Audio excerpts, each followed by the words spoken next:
Yes, Altismart Home Finishes is an institution that deals with home finishes.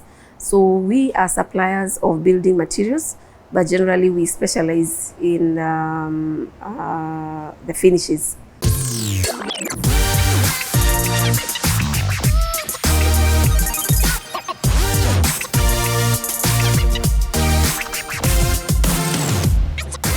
Thank you for having me. Now, the building industry is very key in our economy. As you can see, we are already housed from rain because of our building. People live in houses. People go to hospitals that are housed. Children are schooling in schools that are constructed. I mean, you cannot, roads, people are driving on roads that have been constructed. So the building and construction industry cannot be underrated. If you look at the GDP of an economy, the gross domestic product of Kenya, the contribution of the building and the construction industry is about 6%.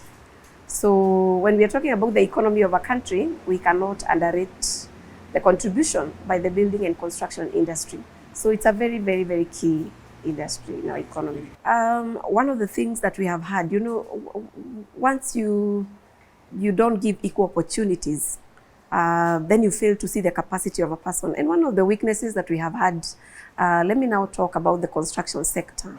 One of the major weaknesses we have had is that we have had a lot of lack of innovation and doing things the same way. And we have also had some bit of mediocrity, and that is now where women come into play. Because women use their mind, their emotion, their energy whenever they are given a task to do. And so we do not just do things because things need to be done. We are using our mind, we are using our emotion. For a woman to gain satisfaction, they go very deep into what they are doing. And so if you look at the construction industry, for example, since we started having now women on board, you will realize that the buildings are looking smarter, houses are looking better, the designs are looking fancier. We are now competing with the global world, and that's because we are exposed. Women are also normally very open-minded, and because we are generally fashionable, God created us fashionable. We are so interested in what is happening in the outside world, what is the first world doing in their construction industry, what can we do better than others? And we are incorporating that and also training now the men that we can be able to do things differently and achieve better results. So if you walk into people's homes nowadays, people are just not building houses just so that they can live in them. They are building houses that they will be comfortable and feel very safe to live in, and feel a serious sense of belonging and a sense of peace as they live in those houses. So things are different. You see, we are saying that this is already a male-dominated field. So generally, whatever you're trying to explain to somebody, they think your knowledge is a bit substandard in comparison to a man. So trying to convince somebody to take up your idea is not going to be easy. That is number one. There is also this stereotype that when a woman is trying to, because generally in the construction sector, you will find generally the well-abled men in the society. And so when you're trying to get in as a woman, there is this stereotype that you are a woman. So whenever they are facing you, the first thing that they see is a woman before they even listen to what you have to offer. And that normally puts us in a very precarious situation, because then you have to prove to yourself that besides any other interests, generally you are interested in being in the construction industry. As well, it is equally very demanding. So as a woman, as you bring yourself into the construction industry, this is an industry that doesn't understand hours. It doesn't understand the 8 to 5. A woman has children at home, has a husband at home, has many other things that are going on. And the building and construction industry does not understand working hours. So many times you have to work very late at night. Many times you have to, for example, if you're opening or operating a shop, sometimes you have to leave your children in bed because you have to wake up and operate the business so that people can be able to buy the materials and be able to be on site at the right time. So there are a lot of challenges for us being there as women, but because of the passion that we have and the need that we want to see our homes looking better, I don't think we are left with a choice. We still have to stick in this industry. I grew up in the Moi era. So we can say that we were the girls that were empowered by Moi. And that was a very serious thing because the girl child had not been exposed to a lot of education. And that was the opening, because when the girl was empowered to go to school, when you go to school, then you realize there are so many aspects and so many sectors in school. And because of that exposure, you're able to know your strengths and where you fit and once you get the skills that go in line with where you fit, and then you have the passion to do what you're able to do, then you're able to undertake any course related to the building and construction industry. So one of the things that the government has done is to ensure that the girl child goes to school. The second thing that the current governments have put in place is that they have created a lot of institutions. I remember during my time, the building and construction courses were only being offered at the University of Nairobi, and probably, I'm not very sure about Moi University, but I do know that most of them were in the University of Nairobi. But if you look at it nowadays, there are so many universities all over the country offering the same thing.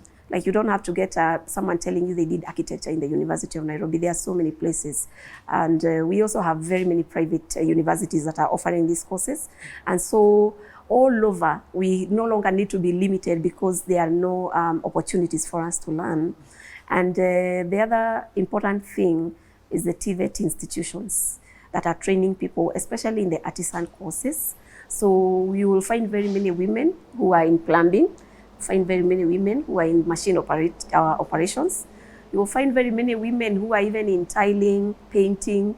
So, I mean, we have no choice now. The government has put institutions that are in place to empower us to be able to do what we are doing. The other major thing that has happened is that, of course, we appreciate the fact that the government has appreciated that the gender inequality has been in place, especially during the tendering and procurement processes, and has secured 30% of the government tenders, whether it is in the building and construction or any other sector, to the women and the youth and the disabled. And so there are things that are coming into place. Now that we have the opportunity to go to learn, I think now the work of the women is after you have learned, then what? Because many women will learn and gain the skills, but there is still this fear that you will not be believed because of what is happening. This is a seriously male-dominated sector. So even when you're going to compete, you're competing against, for now we are saying we only have about 15% of the women in the building and construction industry. So whatever competition you're doing, you're competing against 85% of men, which is not easy. So you need a lot of, besides the skill, you need a lot of tenacity to be able to be bold enough and to fight for your place, because you have no choice. You just have to fight for your place as a woman. And the good thing is that the women who are equally empowered have also started embracing that they are also equally empowered women in the building industry. So we are also creating space for our own girls to be able to come and give us the skills that they are learning. So you'll find many institutions that have been created by women, are giving fellow women opportunities to be able to exploit their skills. I think that's also another stereotype. People think that when you're in the construction industry is not just about lifting cement and stones, because that's what people think. When you say that you're in the construction industry, they think it's just about pushing wheelbarrows. But that's not it. It is very wide. There is so much. We need accountants to be able to cater for the books as we do the construction. We need architects. They are not wheelbarrow carriers. They are not stone lifters. We need project managers who are going to supervise the projects. We need engineers. We need supervisors. We still need even the handymen. But the good thing is that technology has improved greatly. Rarely will you find in any serious construction people doing very serious, heavy manual work. So that stereotype needs to change. There is no need of a woman to fear that they're going to be told to carry a bag of cement which is 50 kgs and maybe they also weigh 50 kgs. No, no, no, no, no. There are so many aspects to building and construction. You can still be a supplier of the materials of construction. There are so many. You can be a machine operator. There are very many. This year, in August, the Minister for Roads and Transport, Kipchumba Murkomen, launched a forum for women in construction. So now we have a place where we can go to discuss our issues and raise our issues. And of course, with representation, those issues can, of course, reach the higher arms of the government. So that is a very positive move that was undertaken. And so we are trying to build women. We want to build one another because you really need encouragement and working together in this. When it comes to the county governments and also the national government, I still have an issue again with the tendering and the procurement process because even though the 30% we have talked about is allocated to women and the youth and the disabled, we have a problem with what is actually allocated in that category, because you will realize that it is just these simplistic tenders that are given. So you will find that a woman is allocated a tender to supply stationery, or you're allocated a tender for cleaning, very small things. And we want to be given the roads, we want to be given the dams, we want to be given the project that is oncoming, the affordable housing. We want to tender for those things so that our skills can also be gauged. So we feel let us have some level playing field, or even higher, because you can see we are the minority, so we need higher recognition. Goodwill can only work if there is level playing field. Currently, it's not a level playing field. So when we talk about 15% against 85%, obviously that tells you that in the tendering committee, when the decision is being made, 85% of the people who are making that decision are men. So definitely there must be laws and policies that will be passed to ensure that we are given a better playing field with men, even though we are hoping that there will be goodwill. But you can imagine if we were to work with goodwill in Parliament, how many women would we be having in Parliament today? And that's why in the current constitution, they found it necessary to have a third gender rule, because you cannot say you have a level playing field as long as you're in a male-dominated field. We are happy about the artificial intelligence. We are now in the information age. There is a lot of information that we couldn't get during when we were young. With the internet, the world has become a global village. We are able to see what is happening out there, and we are able to appreciate what is happening out there and what we do not have. And so, number one, like I have told you, we are now starting to use technology in construction. We are starting to use machines in construction. So the labor force is no longer as was necessary. If it's about getting materials, we now have gained a lot of knowledge about materials and how they are done and how they are made.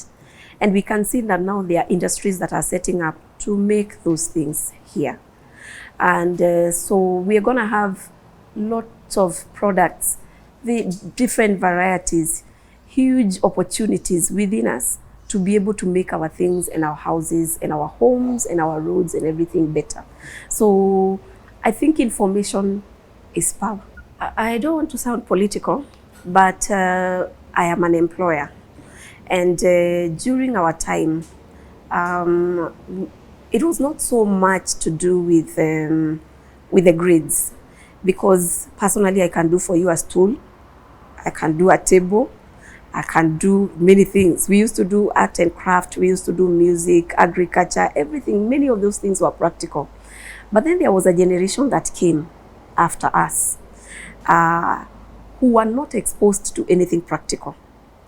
So you see someone, for example, a very small nail needs fitting in your house, and you have to call a fundi to come and do the fitting. And that is what CBC has come to to change. Because we have very many people who are highly educated, with very high grades, with a lot of education, but very little practical knowledge of how to do those things. That is why I am appreciating CBC, because our children are being exposed to utilize their brains, their skills, their hands. From a very young age, someone is able to identify their talent and grow that talent. I am a mother myself, and I know my children are currently in that system, and I already can tell the difference between one and the other. We already can tell the direction. You can tell when someone is interested in construction, and you'll be able to grow them so that they are going to be very good in what they are learning in school. So what the government is doing is actually very important. I wish everybody can embrace CBC. I would like to talk to women, because I must be an advocate for women, especially as we're talking about women in construction. The biggest predicament we have with women is fear. And the fear of the unknown makes people pull back. That is what makes many women fear this industry. The second thing is that you're having that fear, but without knowledge. Because once you get exposed to the knowledge of this industry, it is such an interesting industry. I don't think anybody who is in this sector would want to move back to any other sector, because it is so dynamic. Every day you are dealing with seriously dynamic issues, dynamic individuals, dynamic houses, dynamic projects. Your brain is being utilized. I mean, it's a very interesting industry to be in. And the other thing is, I think we ought to learn from the Bible, because God himself, when he realized that it was not good for Adam to be alone, he never created a co-Adam. He created Eve for Adam, and he said she will be a helper. That means that we have an equal capacity to be able to support the men in this industry, purely given by God. Our brains are functioning well, our hands are still true, we can be able to function. So I would like to encourage every woman, don't just sit there and observe men dominate an industry where we already have been given a field to join in. Come and join us, and let us make our homes better, let us make our economy grow, let us make our people happy in this industry. Yes, Ultimate Home Finishes is an institution that deals with home finishes. So we are suppliers of building materials, but generally we specialize in the finishes. So we are doing paints, we are doing ceilings, we are doing tiles, we are doing toilets, and the like. So if you're in construction, especially in the Nakuru County, our branches are all over. Please feel free to come and visit our branches, and you will get very modern, quality and affordable home finishes.